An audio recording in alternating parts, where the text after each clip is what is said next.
오늘 우리가 읽을 하나님의 말씀은 예레미야서 36장 20절에서 32절까지의 말씀입니다. 23절에서 28절까지만 한 절씩 교독하도록 하고 마지막 절은 함께 읽겠습니다. 여우디가 선어 쪽을 낭독하면 왕이 면도칼로 그것을 연하여 베어 화롯불에 던져서 두루마리를 모두 태웠더라.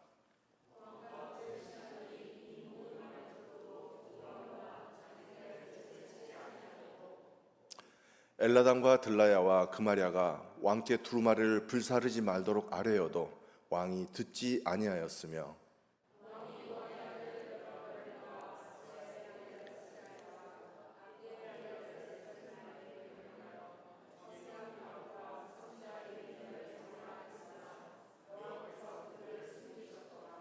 왕이 두루마리와 바룩이 예레미야의 입을 통해 기록한 말씀을 불사른 후에 여호와의 말씀이 예레미야에게 임하니라. 이르시되 너는 다시 다른 두루마리를 가지고 유다의 여호야김 왕이 불사른 첫 두루마리의 모든 말을 기록하고. 아멘. 오늘 저는 하나님을 두려워하라는 주제로 말씀을 나누고자 합니다. 우리가 오늘 읽은 본문은 크게 두 부분으로 나눌 수가 있습니다. 첫 번째 부분은 20절에서 26절까지인데 하나님의 말씀을 두려워하지 않는 여호야김 왕의 모습이고요. 두 번째 부분은 27절에서 32절까지인데 여호야김 왕의 이런 핍박을 두려워하지 않는 예레미야의 모습을 볼 수 있습니다. 한 사람은 하나님의 말씀을 믿지 않고 무시하면서 마치 하나님이 없는 것처럼 두려움 없는 인생을 살아가고 있다면, 다른 한 사람은 하나님의 말씀을 믿고 순종하기 때문에 세상을 두려워하지 않고 살아가는 것을 보여주고 있습니다. 두 사람 다 두려움 없이 세상을 살아간다는 것은 비슷해 보입니다. 하지만 다른 점은 하나님을 두려워하는 데 있습니다. 이 하나님을 두려워하지 않는 삶에는 결과가 천지차이라는 것이죠. 여호야김, 이 이름의 뜻은 여호와께서 세우셨다는 뜻입니다. 이름대로 살았으면 얼마나 좋았겠습니까? 그런데 이 여호야김은 하나님의 말씀이 적힌 이 두루마리조차도 칼로 자르고 화롯불에 태워버렸던 아주 악한 왕이었습니다.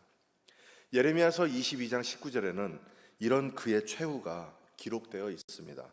아무도 그를 위해 슬퍼하거나 통곡하지도 않을 것이고 그가 끌려나가서 예루살렘 문 밖에 던져지고 나귀같이 매장함을 당할 것이라고 기록합니다. 그런데 예레미야 이름의 뜻도 여호야김과 같습니다. 여호와께서 세우신다예요. 같은 이름 뜻을 가지고 있지만 두 사람은 전혀 다른 인생을 살아갑니다. 예레미야에게는 두 가지 삶의 모습이 나타납니다. 첫 번째로는 하나님을 두려워하는 삶입니다. 두 번째로는 세상을 두려워하지 않는 삶이에요. 예레미야는 진정으로 하나님을 두려워했던 사람이었습니다. 여호와 하나님께서 예레미야에게 맨 처음 나타나셨을 때 이렇게 말씀하셨어요. 내가 너를 모태에 짓기 전에 너를 알았고 네가 배에서 나오기 전에 너를 성별하였고 너를 여러 나라의 선지자로 세웠노라. 그때 예레미야는 이렇게 대답하죠. 슬프도소이다 주 여호와여 보소서 나는 아이라 말할 줄을 알지 못합니다. 예레미야가 이렇게 선지자가 되기를 주저하면서 말을 한 데는 이유가 있었어요. 예레미야가 선지자로 부름받은 나이는 20대의 아주 젊은 청년의 나이였습니다. 당시에는 나이 많은 연장자들이 존경을 받았고 또 그들에게 권위가 주어졌어요. 그렇기 때문에 젊은 선지자로서 하나님의 말을 이렇게 선포하기에는 상당한 부담감이 있었다는 거죠. 또 예레미야는 추방당한 제사장 가문이었기 때문에 더 부담이 되었던 겁니다. 이렇게 주저했던 예레미야에게 하나님께서는 강하고 담대하게 말씀하셨죠. 예레미야서 1장 7절에서 너는 아이라 말하지 말고 내가 너를 누구에게 보내든지 너는 가며 내가 너에게 무엇을 명령하든지 너는 말할지니라. 그리고 또 동시에 격려의 말씀도 함께 해주세요. 너는 그들 때문에 두려워하지 말아라. 내가 너와 함께하여 너를 구원하리라. 나 여호와의 말이니라 하시면서 손을 내밀어서 예레미야 입에 대시면서 내가 내 말을 너의 입에 두었다. 보아라, 내가 오늘 너를 여러 나라와 여러 왕국 위에 세워서 네가 그것들을 뽑고 파괴하며 파멸하고 넘어뜨리며 건설하고 심게 하였느니라. 이렇게 말씀하셨어요. 예레미야는 이런 하나님의 말씀에 아니요라고 말할 수가 없었습니다. 두렵고 떨리는 마음으로 하나님의 말씀에 순종할 수밖에 없었던 거죠. 하나님께서는 항상 누군가를 세우실 때 함께 하시겠다고 말씀하십니다. 그리고 두려워하지 말라고 말씀하세요. 저와 성도 여러분, 하나님의 이러한 부르심에 예라고 대답하는 사람들이 되시기를 권면합니다. 아멘. 하나님께서 명령하시면요, 그대로 따르는 것이 이 세상을 이기는 방법입니다. 왜 그런 줄 아세요? 하나님의 말씀을 가지고 나가기 때문에 그때부터는 내 싸움이 아닙니다. 이것은 하나님이 싸우시는 거예요. 하나님이 싸우시기 때문에 우리는 걱정할 필요가 있다 없다? 네, 없는 것이죠. 믿고 따라서 나가면 됩니다. 오늘 본문이 크게 두 부분으로 나눠진다고 했는데 첫 번째 부분이에요. 20에서 26절까지입니다. 하나님의 이러한 메시지를 듣고도 깨닫지 못하는 어리석은 왕에 대해서 기록하고 있습니다. 21절 말씀인데요. 왕이 여우디를 보내어 두루마리를 가져오게 하매 여우디가 서기관 엘리사마의 방에서 가져다가 왕과 왕의 곁에 선 모든 고관의 귀에 낭독하니. 자, 우리가 전체를 읽진 않았습니다. 하지만 36장 5절을 보면은 예레미야가 붙잡혀 있는 상황이에요. 그러니까 원어적으로 보면은 구속된 상태였습니다. 그렇기 때문에 예레미야가 직접 올 수가 없었죠. 그래서 서기관이었던 바룩에게 하나님의 말씀을 기록하게 합니다. 그리고 성전에서 읽도록 해요. 자, 성전에서 읽었습니다. 왕의 곁에서 모든 고관의 귀에도 들렸습니다. 고관들이 두려웠어요. 그래서 이것을 왕에게 알리고자 했는데 왕이 하나님의 경고의 말씀을 분명히 들었다는 거죠. 그런데도 그 마음이 강팍해서 말씀을 받지 못하고 거부합니다. 우리가 처한 어떤 상황들 있잖아요. 우리가 가지고 있던 문제들, 이것을 파악을 하려면은 먼저 하나님의 말씀을 들어야 합니다. 하나님께서는 선지자들에게 먼저 보이시고 앞으로 어떤 일을 행하겠다 알게 하시기 때문에 그래요. 아모스서 3장 7절 말씀을 보면은 주 여호와께서는 자기의 비밀을 그 종 선지자들에게 보이지 아니하시고는 결코 행하심이 없으시리라. 이 말씀을 다시 생각해 보면 무슨 말씀이세요? 행하기 전에는 항상 보여주신다는 거예요. 누구를 통해서요? 선지자들을 통해서, 또 말씀을, 기록된 말씀을 통해서 알려주신다는 거예요. 왜 그렇겠습니까? 무엇 때문에요? 우리에게 임박한 진노를 피하게 하시기 위해서, 피할 길을 알려주시기 위해서 항상 먼저 말씀하신다는 겁니다. 두 번째로 23절 말씀 다 같이 읽어보겠습니다. 여우디가 선호적을 낭독하면 왕이 면도칼로 그것을 연하여 베어서 화롯불에 던져서 두루마리를 모두 태웠더라. 계속해서 25절입니다. 그마랴가 왕께 두루마리를 불사르지 말도록 아뢰어도 왕이 듣지 아니하였으며. 자, 악한 길에서 돌이키면 죄를 용서하시겠다고 하나님께서 직접적으로 말씀하십니다. 36장 3절 말씀이에요. 죄에서 돌이켜서 나에게 와라, 내가 너를 용서하겠다, 이렇게까지 말씀하셨는데도 오히려 말씀을 무시하고 그 말씀이 기록되었던 두루마리를 보란듯이 칼로 잘라서 화로 속에 던져서 태워버리는 이러한 죄악을 저질렀습니다. 그렇게 하면서 자신의 그 권위를 드러내고자 했어요. 사람이 교만해지면 어디까지 할 수 있는지를 보여주는 장면입니다. 그런데요, 이것은 단순한 무지에서 온 것이 아닙니다. 말씀을 거부하고 하나님을 무시하는 영적인 반역과 같은 그러한 행위라는 거예요. 하나님 말씀을 부정하는 사람은요, 아무리 옆에서 말을 해주고 아무리 보여줘도 그 말씀이 이루어진다는 것을 믿지 못합니다. 그래서 결국에는 실패한 인생을 살 수밖에 없는 것입니다. 세 번째로 왕은 주의 종들을 잡아오라고 명령했습니다. 26절을 보니까 왕이 왕의 아들 여라무엘과 아스리엘의 아들 스라야와 압디엘의 아들 셀레미아에게 명령하여 서기관 바룩과 선지자 예레미야를 잡으라 하였으나 여호와께서 그들을 숨기셨더라. 자, 이 세상에는요, 들을 수 있는 귀가 있고 듣지 못하는 귀가 있습니다. 주님께서는 말씀하셨어요. 들을 수 있는 귀를 가진 사람이 복된 자라고 말씀하셨잖아요. 왕은 자기가 원하지 않는 메시지를 전하는 주의 종들을 체포하라고 명령합니다. 듣지 못하는 귀를 가졌으니까요. 우리 크리스찬에게 필요한 것은 하나님을 경외하는 마음. 영어 성경에는 경외가 fear로 되어 있습니다. 두려움이죠. 하나님을 경외하는 이런 마음과 말씀을 들을 수 있는 귀가 필요하다는 말씀이에요. 오늘 본문의 이 첫 번째 부분이 하나님의 말씀을 두려워하지 않는, 그래서 두려움 없는 삶을 살아간 어리석은 왕에 대한 기록이었다면, 이제 본문 두 번째 부분인 27절에서 32절 말씀을 보겠습니다. 하나님의 말씀을 두려워한 예레미야가 하나님의 말씀을 무시한 왕과 그 나라에 대해서 하나님의 엄중한 심판을 선포한 부분이에요.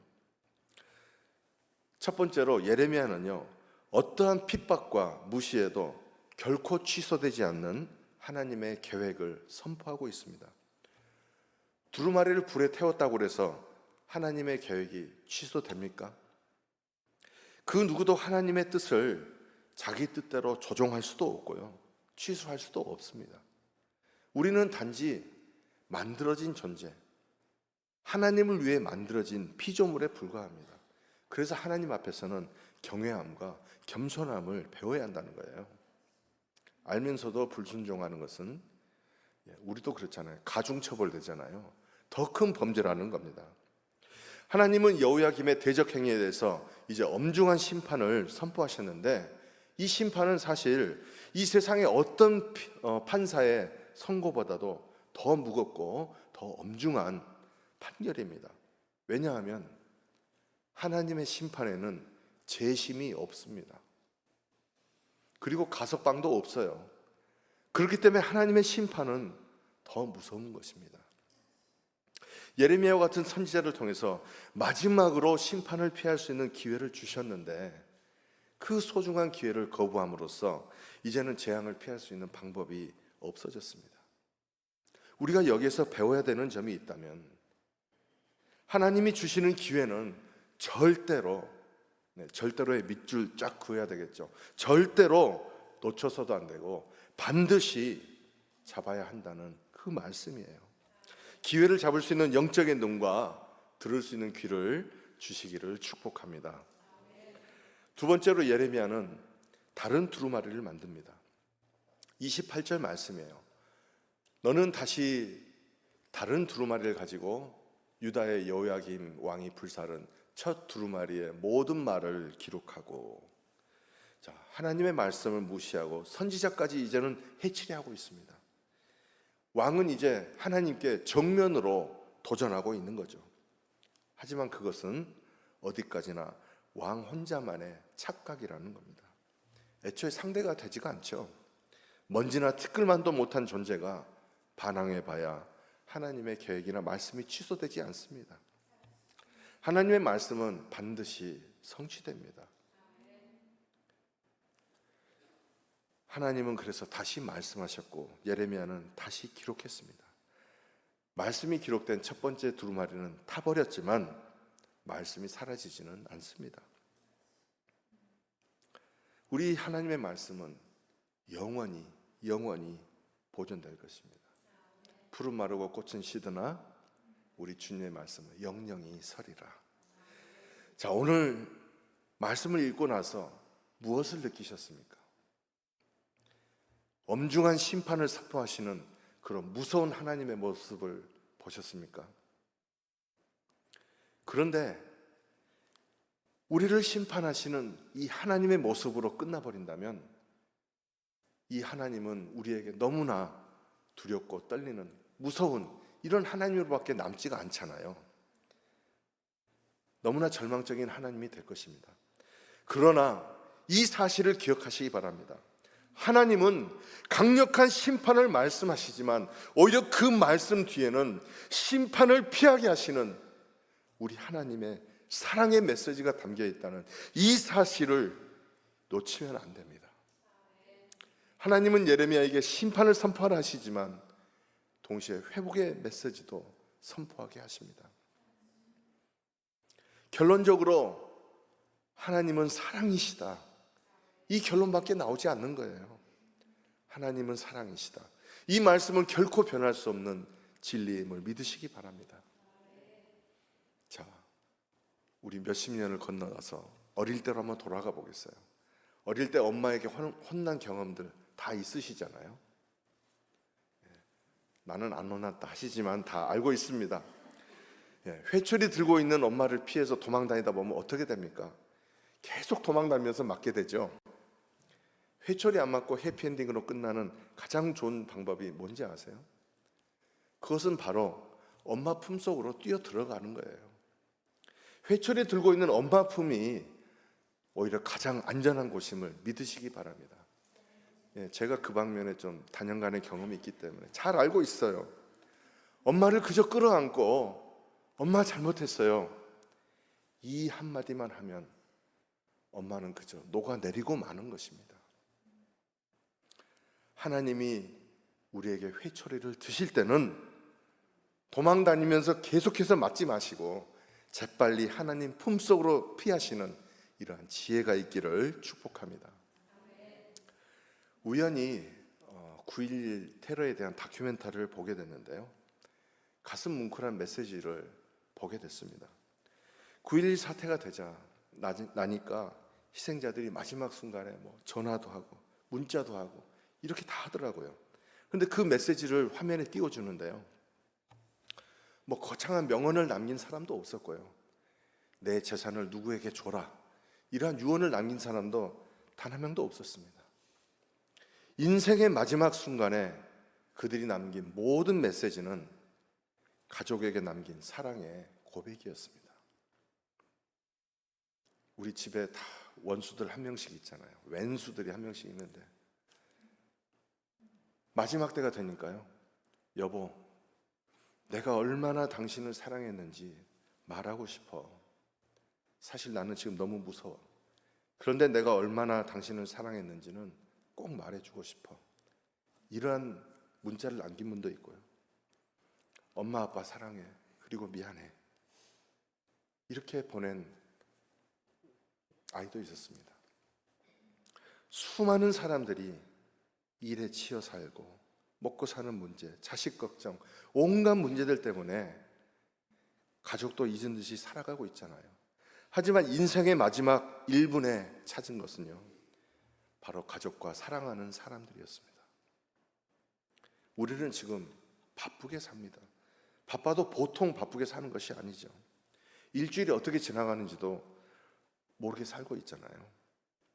매달 돌아오는 집 페이먼트, 자동차 할부에 셀폰, 이런저런 공과금 내느라고 정신이 없습니다. 우리 늘 이렇게 하는 말 있잖아요. 인생은 페이먼트 하는 거다, 이렇게까지 말을 하는데, 우리가 하는 일이 아무리 소중하고 가치가 있다 해도 삶의 마지막 순간이 돌아오면 비로소 우리에게 무엇이 가장 소중한지, 무엇이 가장 가치 있는지 알게 된다는 겁니다. 얼마 전에 3년 만에 다시 암이 재발된 분이 하는 고백을 들었어요. 이제는 정말로 죽음이 가깝게 있다는 것을 느낀다.